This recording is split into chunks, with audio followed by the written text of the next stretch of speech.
So I thank the organizers for inviting me. And so this is the title of my talk, and as Elisa mentioned already, one of the interests for me has been design trade-offs and understanding what that means. And so I want to start with this is a very qualitative diagram saying maybe the real impact is not so much technology, but to also understand how technology causes cultural transformations. And so this obviously only mentioned a few things. And as we arrived in 2019, we look into the future. So Elisa just finished with saying design is about the future. And some of the big things which people talk about are digitalization, cyber-physical system, big data, AI, human-centered design. And I put in two curves. One continued to going up, so to increase the power of the collective human mind aided by technology, and one going down. And at the very beginning I put in Socrates, because you can study dialogues between Socrates and Plato, where Socrates was arguing that reading and writing would really be very damaging to the humans, because they would kind of give up on memorizing things. And this was a big debate, and we can look back and usually say that reading and writing is a good thing. Our society spends huge resources. But what is the lesson learned, as we look in the future? I mean, we have to think about, are we going further up or are we going down?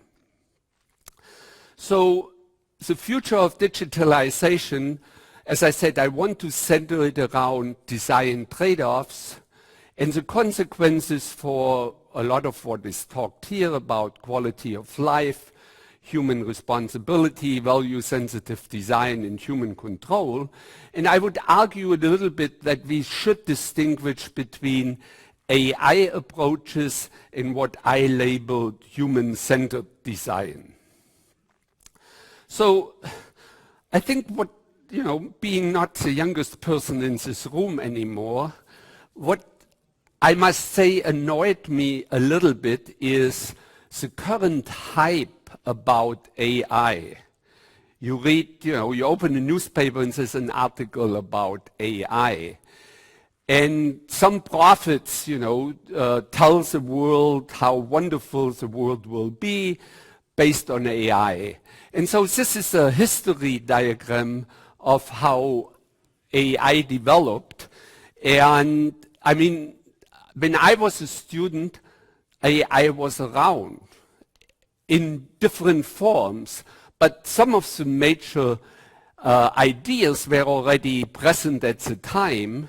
And AI had, for those of you who know a little bit the history, had a big hype phase in the mid-'80s centered around expert systems. And the question then, following some of the big expectations which didn't materialize, there was a phase which was called the AI winter.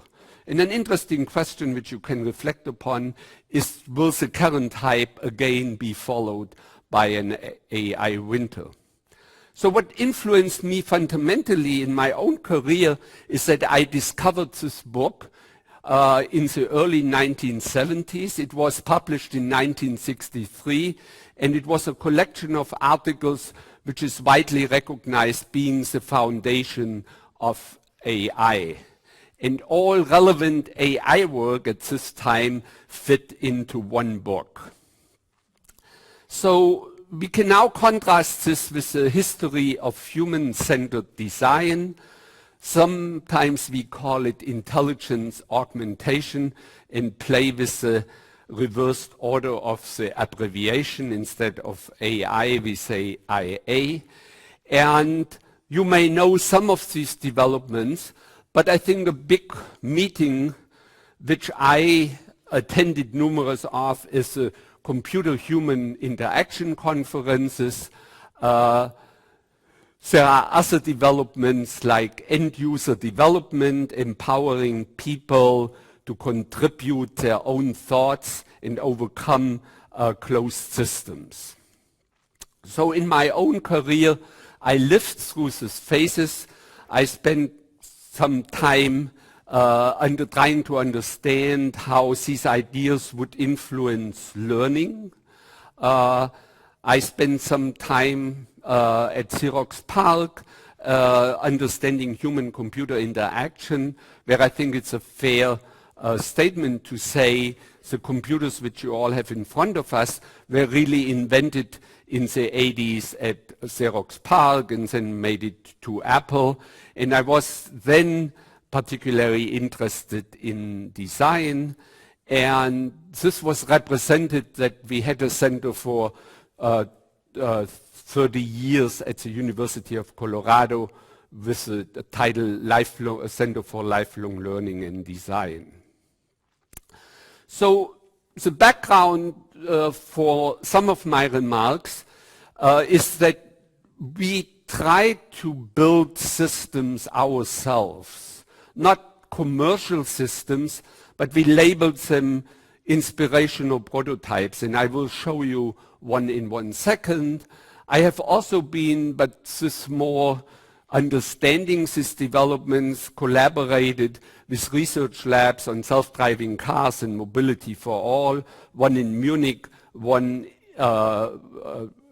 close to Boulder, Colorado, where I live, and studying sort of the ideas which AiTech develops.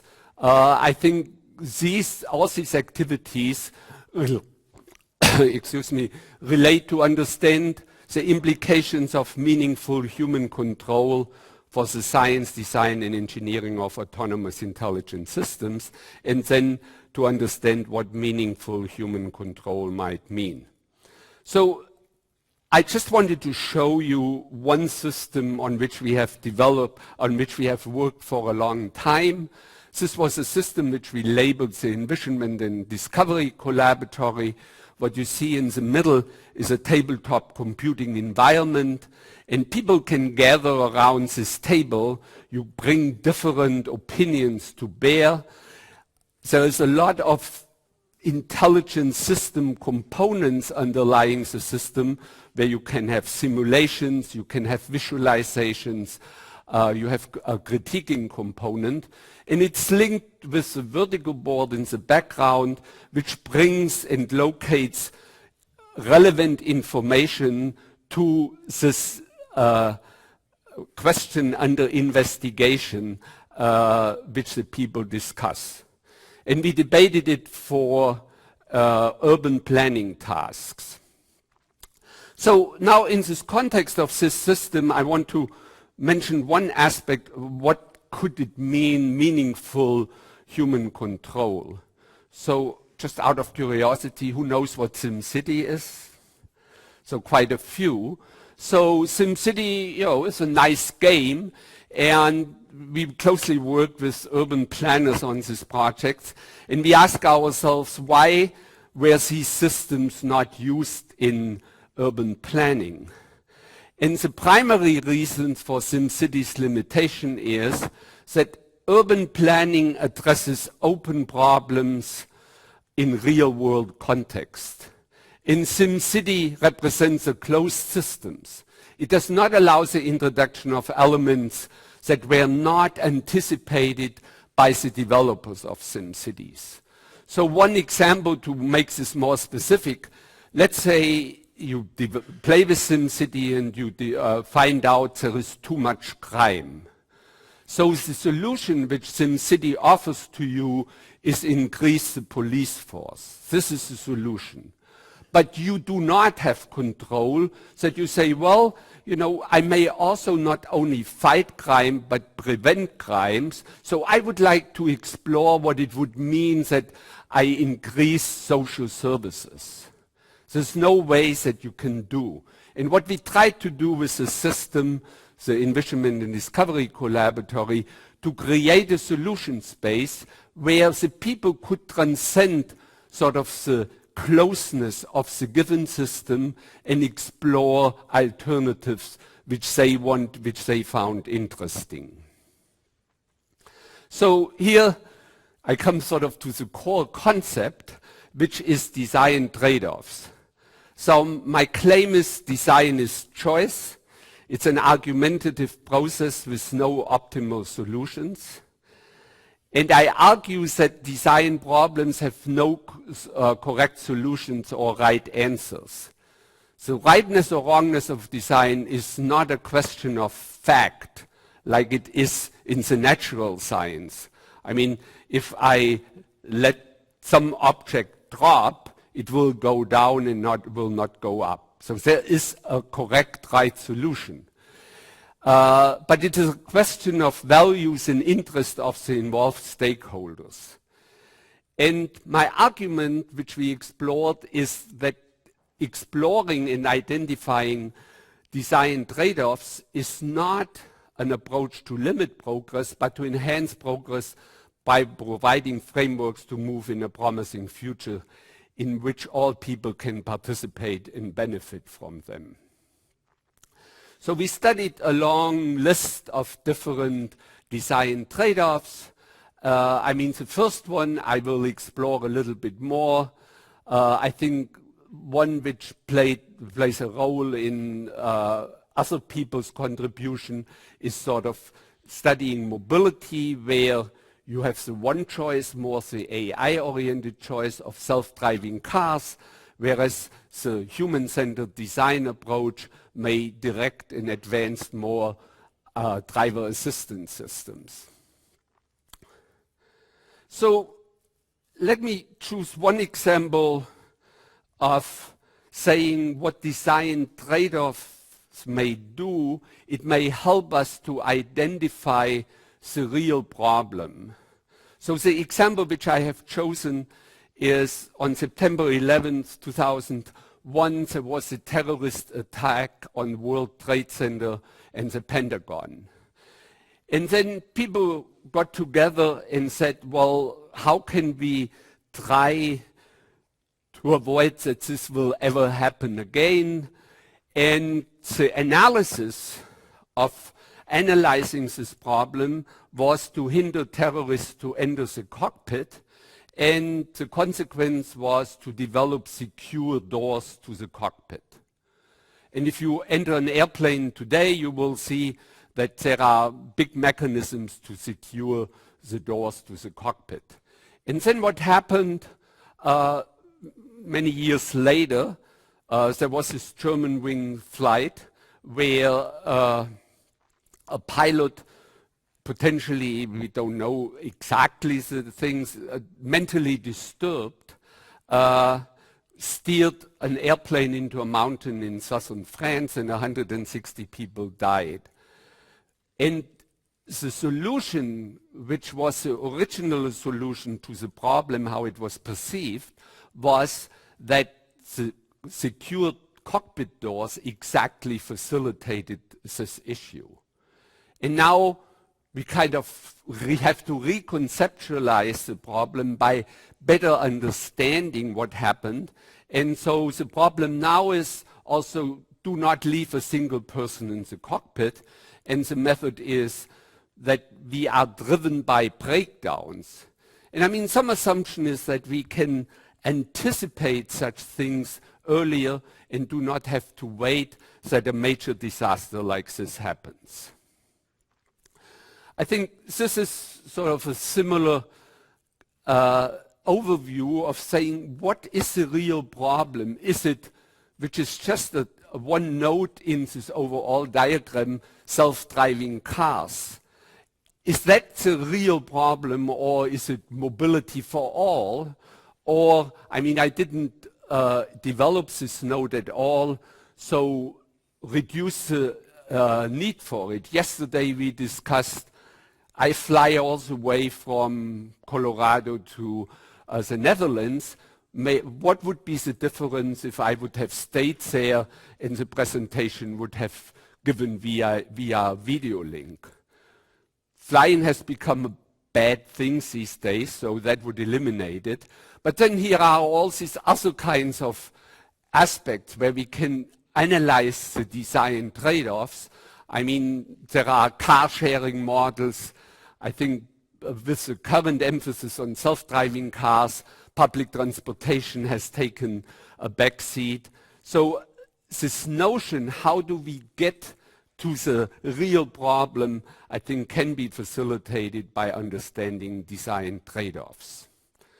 This is just a diagram that this notion may be related to who is in control, human involvement, and automation was studied in the airline industry at a much earlier time, I would say, where you went in at one end from direct manual control to autonomous operation, and then people identified all the ways in the middle. So what are sort of the value added by analyzing the design trade-offs? So we could say avoid oversimplified solutions. I think the current populist movements in many countries, many of the populists present simple solutions to complex problems. They ignore the design trade-offs associated with them. We can uncover unknown alternatives, as I just illustrated with an example. We can avoid one-sided views and group things. And maybe we also can understand better the complexity and richness of human experiences. And if you think about trade-offs being the endpoint on a spectrum, we can identify interesting synthesis and meaningful compromises. So Habermas says the mental horizon shrinks when people no longer think about and explore alternatives. So let me a little bit elaborate the artificial intelligence perspective versus the human-centered perspective. So the AI people, I would claim, see often humans as the scapegoats for doing things what the automated system cannot do yet. They often, there's missing a clear differentiation what the machine is and can do and what humans can do, and therefore a balance cannot be reached. There is a paradox of automation. The more reliant we become on technology, the less prepared we are to take control in the exceptional cases when the technology fails. And again, the different levels of self-driving cars, which we have seen earlier, I think there are interesting points to be made. And then we can say what is the current basis for the current hype, and it's no doubt compared to earlier times, AI has now more powerful computers, we have big data, we have machine learning and deep learning, and we have all kinds of predictions. So the human-centered perspective, I think, is grounded that in the fundamental assumptions, humans are not computers and computers are not humans. And the research paradigm, which I personally have migrated to, being originally really much more in the AI camp, is not to analyze so much human versus computers, but human and computers. Now, the current hype of AI, there is, as I said earlier, and there was hype in the 80s, followed by an AI winter, and we can study how this migration had taken place. I asked you already the question, will there be a new AI winter? And what is troublesome in my mind is the admiration which journalists, self-nominated experts who may not have heard of the concept of AI a couple years ago are now disseminating AI fantasies. And so for me, a challenge is to explore sort of a post-AI attitude compared to the current hype. So I classified AI people in utopians, pessimists, and realists. And I think it's interesting, even if we don't believe what utopians say, to hear some of their arguments. So, I mean, say, argue that we as humans will not be the major decision makers anymore because the AI system can do it better. We should understand ourselves as an intermediate step in evolution. You have super clever machines, and if you shoot people in space, this is done much better with robots than with human beings. And this is real. I mean, you can read this, and these utopians have a non-trivial influence. Now, at the other end of the spectrum are the pessimists, which argue AI has failed, AI is dangerous, and you can read, statements from public figures like Stephen Hawking and Elon Musk, who also argued that full artificial intelligence could result in human extinction. I think what maybe this community, should see as one of the contribution is to become sort of AI realists. So I would say AI is too poorly defined, and all people use AI. We haven't heard a lot of characterization of what AI really is. But I think it's too poorly defined, but on the other hand, too interesting to be ignored. There is progress in AI, without any doubt.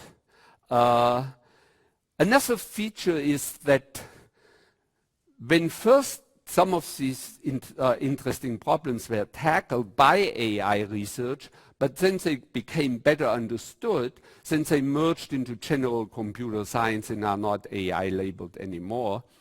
And I think one particular important issue is there are no decontextualized sweet spots, which means without providing context, we cannot say whether something is good or bad, but we have to look into more details. We need to explore specific contexts.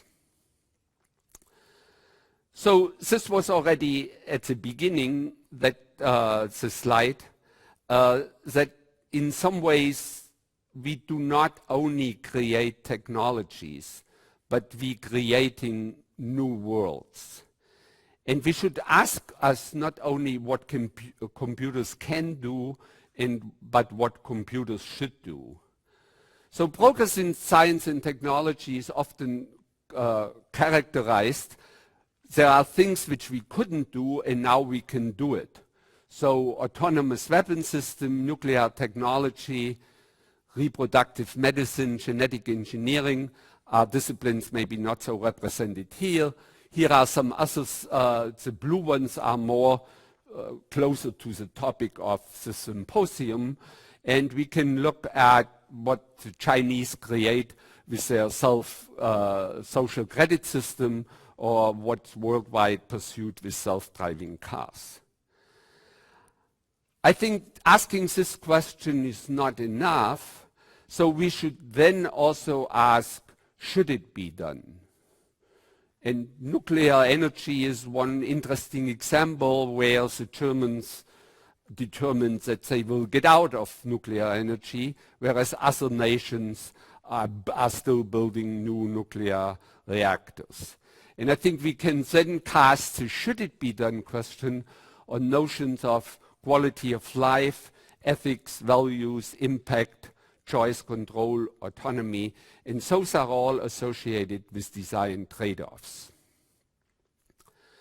So I was surprised that I didn't know the people who gave lectures earlier, but they had a lot of similar references on it. I have never met them. And so I find this interesting that from two sides of the Atlantic, I mean, people are aware that there is a nice report on ethically aligned design, that some AI places like Stanford and MIT have created centers for human-centered design. Value-sensitive design has entered sort of the picture. Nudges is a very nice book where the core concept is something called libertarian paternalism, which I think is an interesting concept related to meaningful human control. And so I hope, or I wish, or I see that AI tech wants to import similar issues. And we have also conducted symposia where we explored this concept of design trade-offs from different angles. Again, this was also mentioned before, the one-way trolley problem. There's a big effort on at MIT called the moral machine. I think one additional aspect was, when the trolley problem was mentioned this morning, is that the human, being able to throw the switch, what should he do? Can he also escape sort of these options which are presented to him, that the trolley goes in one direction or the other? I think an interesting question is, if we develop self-driving cars, so this is a modified version of the trolley problem. This car comes along. If it goes straight, it runs into a concrete wall, and the people in the car get killed, whereas if it goes to the other side, the children being on the street get killed. And now, if we think about self-driving cars, we have to anticipate some of these situations. And the algorithm which we will encode this information will then steer the behavior of the car in a certain direction. And so philosophical questions of the past, are now becoming in some ways engineering decisions. How should we develop the software? How should we capture and imagine such situations? And I think, again, here we are facing design trade-off situations. And the question is, how well do we understand the problem? There are no answers to these issues yet, but I think these are issues which should be investigated. So let me conclude by arguing, which is something sort of dear to my heart and which I involved my own professional career, that the future is not out there to be discovered, but it has to be invented and designed. And then design is choice, and there are design trade-offs. And in our little interactive group, I think what we really discussed were design trade-offs between different approaches. And let me leave you the next question: is that statement, characterize an essential element? Since the question is, well, by whom? Who will invent and design the future? Well, Google, Facebook, Apple, and this list can be extended indefinitely. Some of these companies have a vital interest that their way of inventing and designing the future corresponds to their value systems, maybe to their viability and profitability of their companies. Now, to me, the question is, what can we, all the people in this room do? What can AI tech as a new center do in the years to come? What can we as academics do living in universities compared to these companies which employ hundreds, maybe thousands of people? But I think we have a responsibility, that we inform ourselves that we may be developing some alternative visions to contribute to this goal that the future should be invented and designed. Thank you.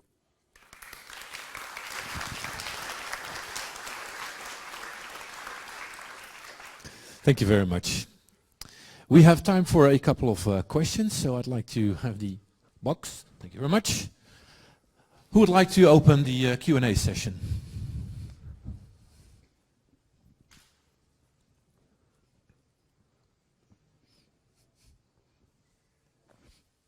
Here you go. This is a simple one. It's the same question as was asked by myself earlier. Do you have any good examples of where meaningful human design and human control was applied, where all the different stakeholders were taken into consideration? Well, I think, there is a world at large where we can look sort of into very large questions.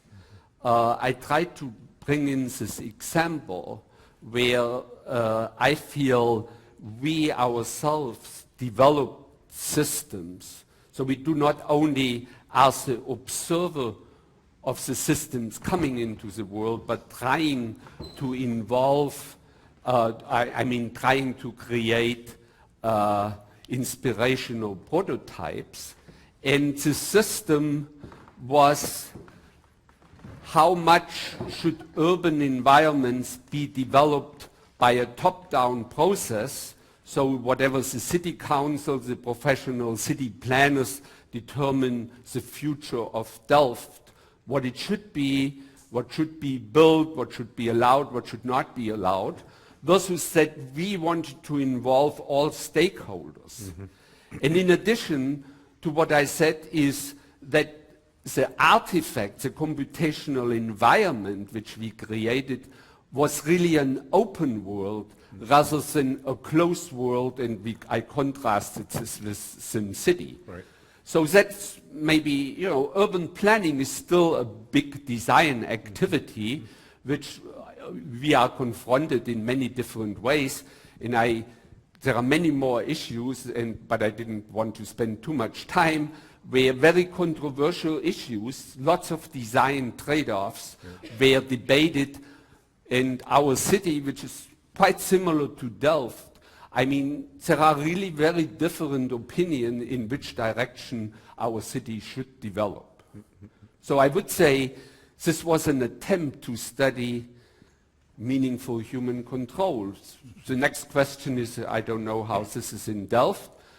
Are citizens of Delft really engaged? Right. Or say, well, I rather go out and have a beer or sit in front of my TVs than going to a neighborhood meeting where a certain issue is debated. Yeah, if we look at a large scale, if you look at the happiness quotient in different countries, the Scandinavian countries are doing pretty well. So if you look at all the different aspects, how they come together in a society, those countries seem to have a lot of the values that are shared by lots of people. And it may be a very homogeneous crowd compared to the US, where you have so many diverse stakeholders. That makes it a lot easier. In a smaller scale country like the Netherlands, probably very similar. I think that's another interesting question. It's a scale, like the US being a very big country, Scandinavian countries being much smaller countries. But from my personal intellectual environment, the Scandinavians have really contributed very early on with ideas which they labeled participatory design. Mm-hmm. So to distinguish themselves from expert, top-down driven design.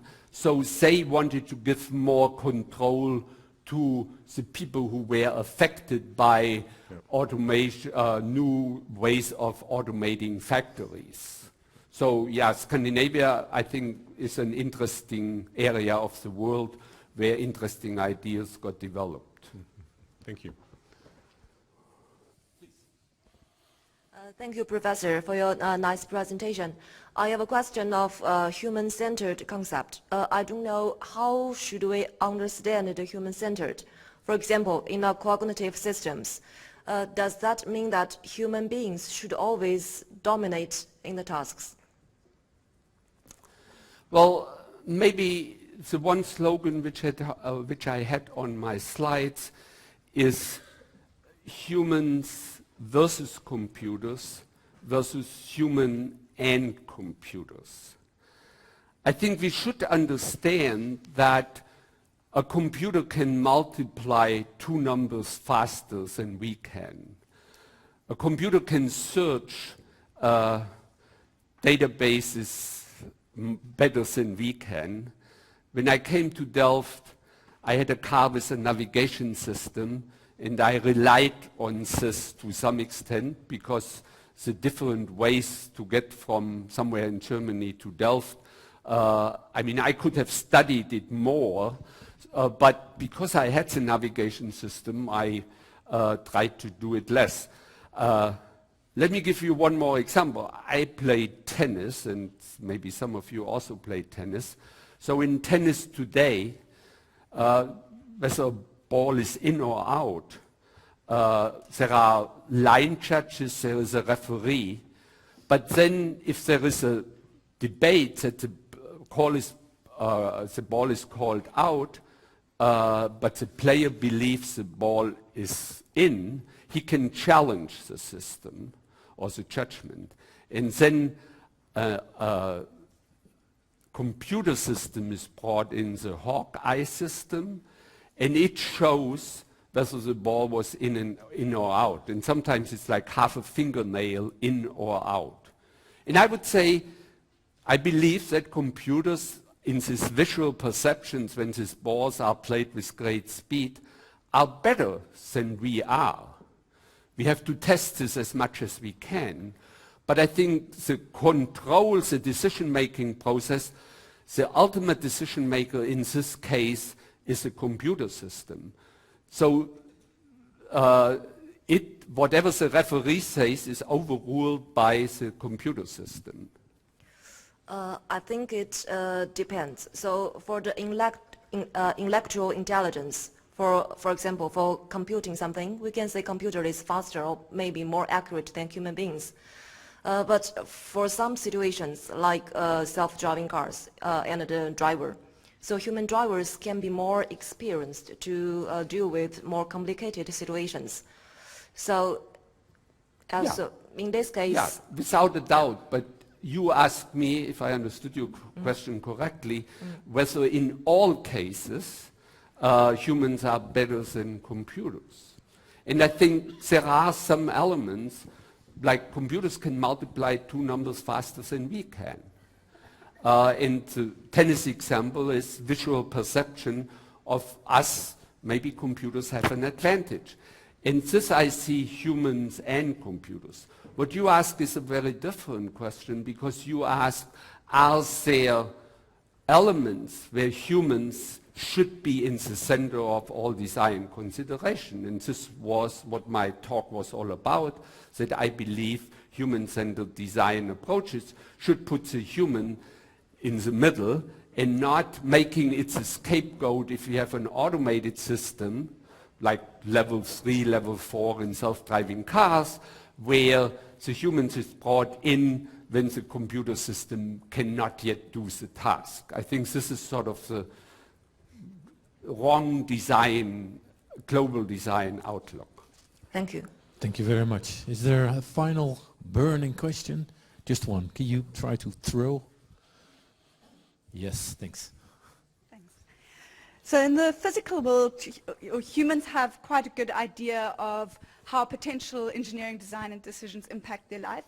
And so maybe to give an extreme example, you could have a rural community where people have marginal understanding of how to read and write, but they can argue or they can kind of advocate against a highway being built past the area because they understand that that highway might have certain consequences on their way of life.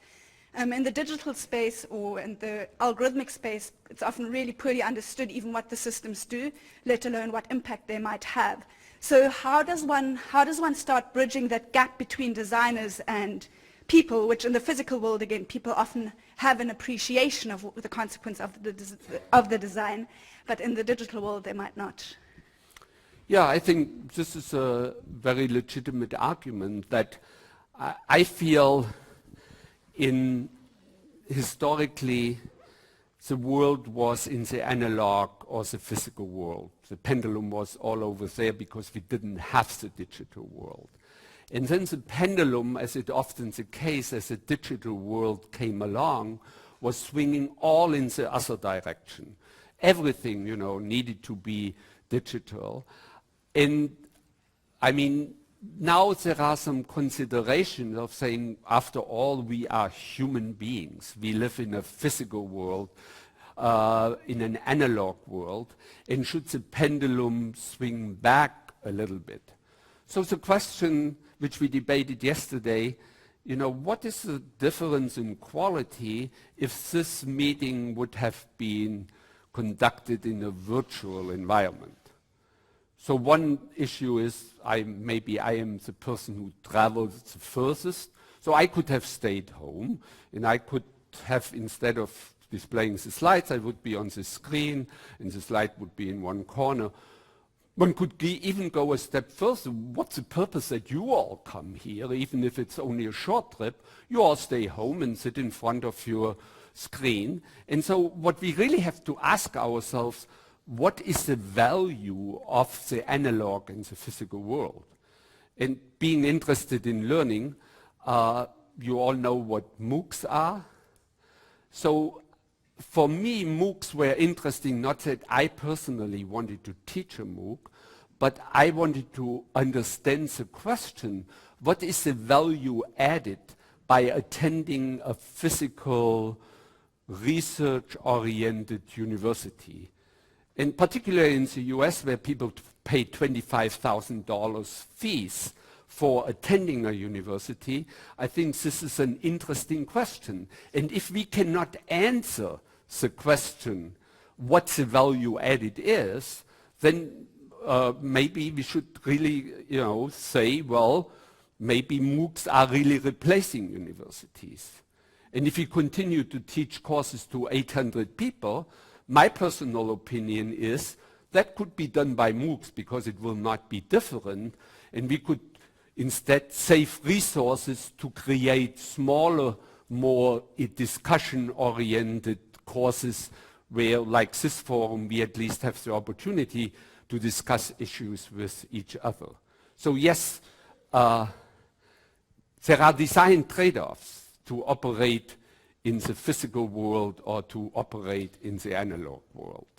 So I hear a lot of material for many more presentations to come and a lot more discussion. So let us thank Professor Fischer again. Thank you very much.